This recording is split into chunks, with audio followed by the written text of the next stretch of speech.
Here we're going to review how to add a survey to your funnel page. To begin, we're going to click on the Add Element button and then scroll down to the Custom section and click on Survey. Here you can select the survey that you would like to insert into your funnel.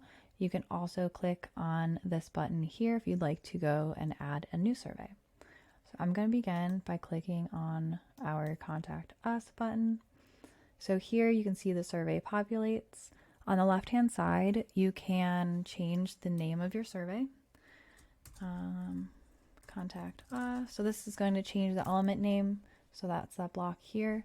You can add padding and you can add margins by toggling these here. And then you can also type in numbers here as well. You'll see that that padding applies. If you scroll down, you can click on this to change the survey that's appearing in your funnel.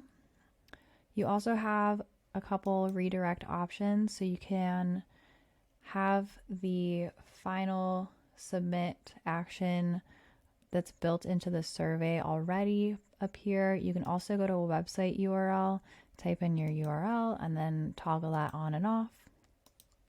You can also go to the next step in your funnel page. In the advanced settings, you can toggle this on and off for desktop and mobile view. You can add a custom class name here, and then if you're happy with this and you want to use it elsewhere, just copy the code here.